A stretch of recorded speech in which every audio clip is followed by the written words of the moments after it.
Welcome to the Mystic Media channel. I am your host, Rabina Rastaban, aka the Realist Astrologer. And here is another pre-reading for the month of June. Now, this one comes from one of my viewers that sent me an email. I'm not sure she wanted me to keep her name anonymous, so I'm just going to call you E.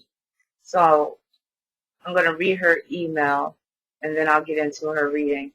So, E says, "Hello, Rabina. I love your videos, and your insight from them has been so helpful for learning about astrology. My question for the free reading is, I've only gone on dates here and there, but never really gotten invested in anyone or felt like opening up to them, and apparently vice versa. Why have I not been close to being in a serious relationship? Is there something wrong with me for not feeling interested, or is it the men I attract? My birthday is July 21st, 1997, 9:46 p.m., Minneapolis, Minnesota." She said, "If I get picked or not, thank you for the time that you put into your YouTube channel. It is very helpful, E." Well, thank you, E. So, one thing I noticed is the year that you were born, because I was like, well, you're still really young. Matter of fact, let me calculate your birth date real quick. And happy belated birthday, by the way. So I wanted to do this for you because you recently had a birthday. So, my bad. I'm bad at adding up years in my head. So let me just. So you're only 21. So yeah, you got your whole life ahead of you.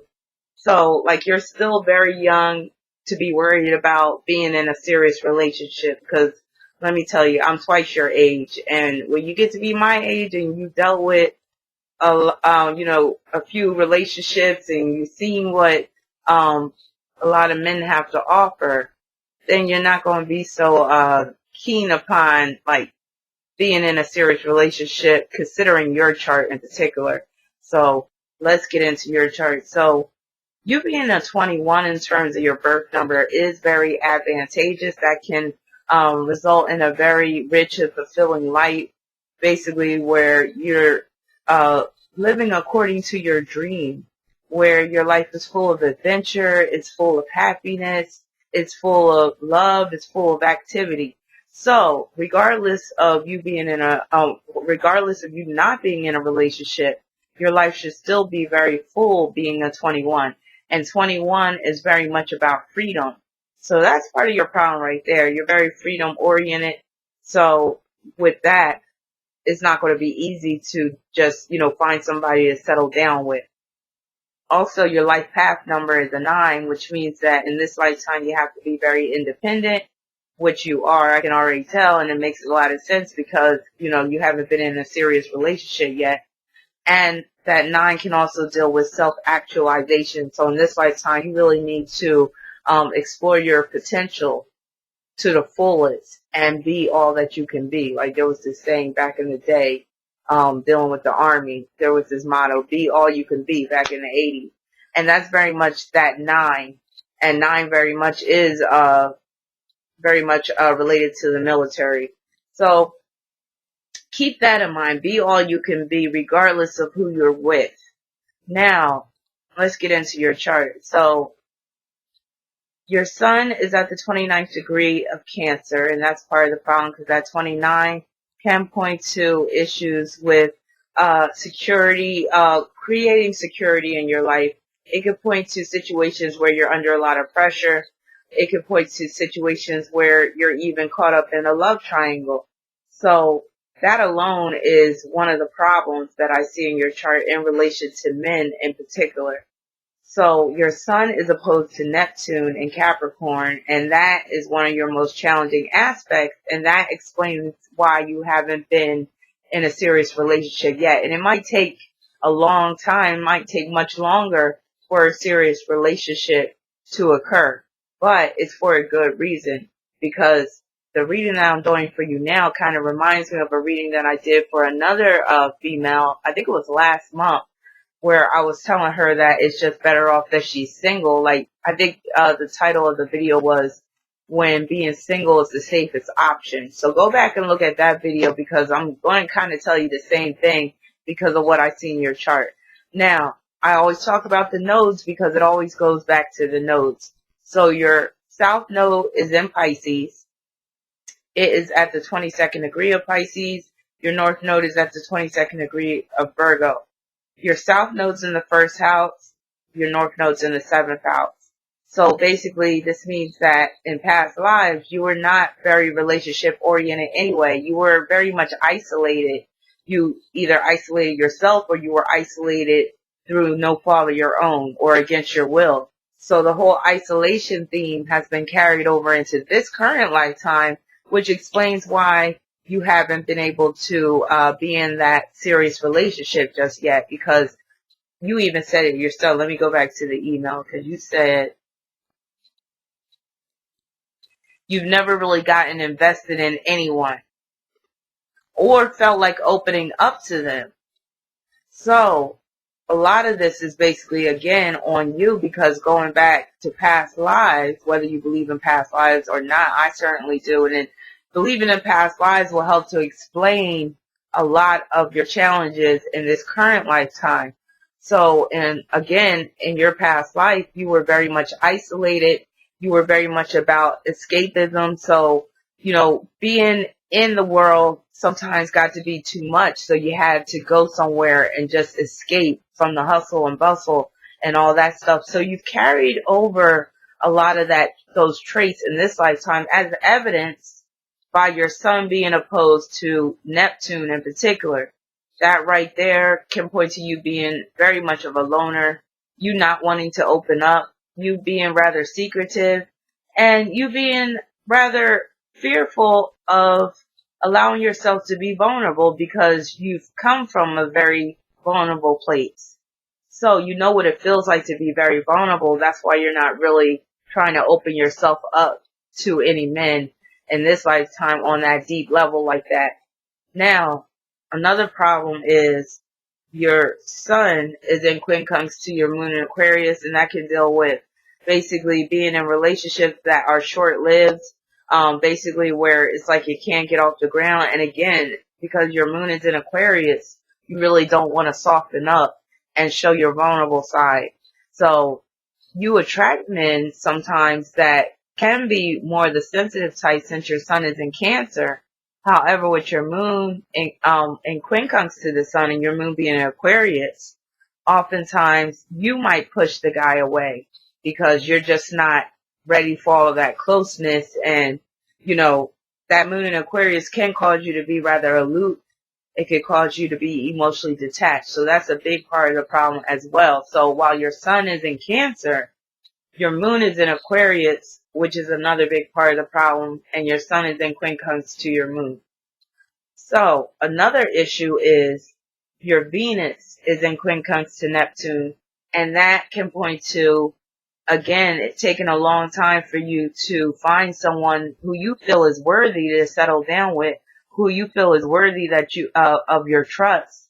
And even then, with that aspect, it's very probable that you're going to get in a relationship where you're going to be deceived in some type of way. Either you'll be cheated on, or you're going to be in a very vulnerable position, or where you might feel like you're in the relationship by yourself anyway.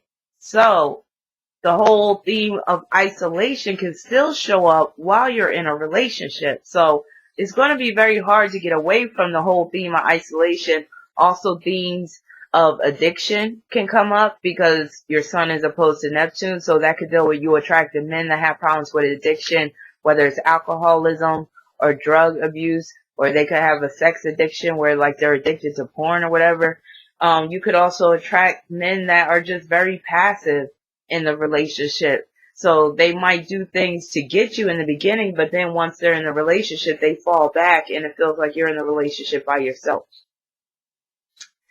Also, with that sun opposition Neptune, you can attract a partner that's very much like you. So like you said, let me go back to your email. You said apparently vice versa about you opening up to them, and apparently vice versa. So you're attracting basically who you are deep down inside. You're attracting men that really don't want to open up to you. So let's say that you find a man that you're very much attracted to and you really do want to settle down and you're ready to make it work and all that stuff. Well, he still may be playing the role of your Pisces South Node. In that respect, him being very secretive, basically him not being all that he says he is, him basically living a double life. So these things are very strong in your chart and they will carry over. Now, there's a way out. So the way out is to be as practical as possible when it comes to your choice of partner. And this deals with your North Node in Virgo in the 7th house. So this means that all that like romance and lovey-dovey stuff and the man of my dreams and all that stuff, that has to fall by the wayside. So you have to basically be open to dating men that you may not even be attracted to in particular, because with your North Node in the 7th house, basically you have to deal with that which is opposite of who you are and that which you're not really familiar with in this lifetime. So that whole Virgo energy, you might find to be rather boring.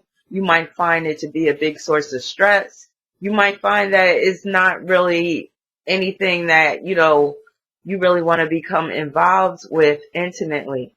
But I'm telling you, that is basically your saving grace. So finding the type of Virgo North Node guy is basically if like you hire somebody to do work for you. And this is makes a lot of sense because your sun is in the 6th house. So this could deal with having a man in your life or a husband even where he starts off doing some type of work for you. So he might be your landscaper, he might be your plumber, he might be a building contractor. Maybe you're in the market for a home like years later or something like that and you're getting a home built from the ground up. And here comes this guy and he might not be all that attracted to you or whatever like that. But there might be something else about him that you just find to be very, very intriguing. Also, you might feel this sense of familiarity about him, like, like it feels like, this is dealing with your sun in Cancer. You might feel this instant, like, feeling of familiarity, which can let you know that he's the one. So the guy for you, he's going to be in a position to help you out tremendously, but it might come in the form of you hiring him. Or it could even be a situation where he has his own business and you end up working for him or whatever like that. Just know that your serious relationships are going to come with some serious sacrifices. Even the one that's good, the ideal one for you is going to come with some serious sacrifices and could be in the form of your husband falling ill because your sun is in the 6th house, the house of health. And your North Node is in Virgo in the 7th house, which could deal with a partner that is sick. Another thing that I see possible with your chart is because you have Venus and Mercury in Leo in your 7th house. There's a good chance that you will become a stepmother as well. So you got to be willing to take on that role as well if you really want to be in a serious relationship. So there's a good chance that the guy for you is already going to have kids. And you may have to contend with his children's mother as well. You ever see that movie, The Stepmother, with God, what's her name? Susan Sarandon and Julia Roberts? I'm thinking of that movie with respect to your chart. Like you might have to play the role of the stepmother and have to deal with that drama that the birth mother is bringing into the relationship. And remember, I said your sun is at the 29th degree, and that can deal with either love triangles, but what I failed to mention is, but I mentioned in other videos about the 29th degree, it could deal with where there's some third party that is always trying to interfere with your sense of security or your happiness or whatever like that. So that third party, because your sun is at the 29th degree, that can deal with you attracting a family guy. But where, he's coming out of a marriage, he has kids, he's still got to deal with his ex-wife, he got to pay alimony, all this stuff. Know that basically your relationship is going to consist of being one another's helpmate. That's a big part of it. And a lot of times with that, the relationship, the marriage is going to be more so about work than fun. But that's how it is with a lot of marriages and relationships. I do see a strong possibility of you being married, but it's going to take quite a while, and it's going to take again, for you to be very practical in your decision making. Your Mars is opposed to Saturn, and that's a big part of the problem as well. Now, your Mars is in Libra, which should make it easy for you to attract men, even relationship-oriented men, but these men also can be very much loners themselves because Mars is opposed to Saturn. So just when it seems like things are starting to like get kind of consistent or whatever, that may be when he pulls back. So you have a double whammy in that your Mars, which represents the men that you can attract, is opposed to Saturn, and your Sun is opposed to Neptune. So both of these aspects are reinforcing your Pisces South Node. Now, your Mars is in trine to your ascendant and Jupiter, which can make it easy to get with the type of guy where it's going to be a friends with benefits situation where, you know, like there's not that strong, firm commitment, but the two of you could come together, you know, hang out, have sex, and, you know, but there's a good chance he's already going to be with somebody. There's a good chance he's already going to either be married, and maybe you won't know at first because that Sun opposition Neptune can produce a situation like that. Even that Mars opposition Saturn, Mars and Libra, that could deal with a guy that is already in a relationship, that's already married, opposition Saturn, but he's perpetrating like he's single, and then you find out the hard way. So with that being said, you really need to just be about yourself and be about building yourself up and, again, exploring your potential to the fullest and being all that you can be. And in the process of doing that, the right guy will come into your life. But don't be surprised if you have to put in a lot of work with respect to him because your Virgo North Node is in the 7th house. So basically, it's like your partner is coming into your life to kind of complete you, but at the same time, you're going to have to put in some work. You're going to have to really show that you are very much about service and helping, not all about, you know, what can my partner do for me or this whole romance type of thing or like, you know, again, like the partner of my dreams or the man of my dreams, all that has to be done away with. So again, be practical in your decision making and you can mitigate a lot of potential disaster with respect to your relationship profile. So let me know what you think. You can either leave a comment in the comment section or you can send me an email. And if anybody would like a chance at a free reading for next month, you can send me an email at karma3675@aol.com or you can leave a comment in the comment section. Just leave your birth information along with a question and I might choose you. And if you would like a reading now, you could go to my website at rabina.com. Peace and many blessings.